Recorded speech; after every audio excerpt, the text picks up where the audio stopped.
Hi అండి, అందరికీ నమస్కారం. ముందుగా 2 టేబుల్ స్పూన్ల కొబ్బరి పొడి, కొన్ని వెల్లుల్లి రెబ్బలు, అలాగే 2 స్పూన్ల కారం, వీటన్నిటిని మిక్సీ పట్టుకొని పక్కన పెట్టుకోవాలి. కొబ్బరి పొడి లేని వాళ్ళు ఎండు కొబ్బరి వేసుకోవచ్చు.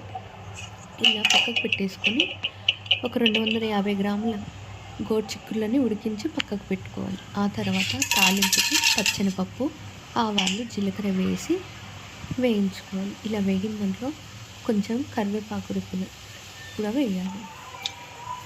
ఇవన్నీ మగ్గిన తర్వాత ఒక ఉల్లిగడ్డ సన్నగా తరిగి ఆ ఉల్లిగడ్డను కూడా వేయించుకోవాలి. ఉల్లిగడ్డ అనేది కొంచెం దూరగా వేగేటట్టు చూసుకోండి. ఇలా వేగిన దాంట్లో కొన్ని గోరుచిక్కులు, ఉడకబెట్టిన గోరుచిక్కులు వేసి వేయించుకోవాలి. గోరుచిక్కులలో టేస్ట్కి తగినంత ఉప్పు వేసి వేయించుకోవాలి.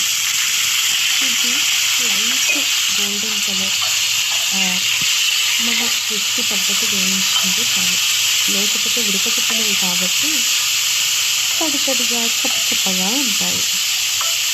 ఇలా వేయించుకున్న గోరుచిక్కులలో ముందుగా మనం తయారు చేసుకున్న మిశ్రమం ఉంది కదా, కొబ్బరి, వెల్లుల్లి రెబ్బలు, అలాగే కారం, ఆ మిశ్రమాన్ని వేసి పచ్చివాసన పోయేంత వరకు వేయించి దింపేసుకోవడమే.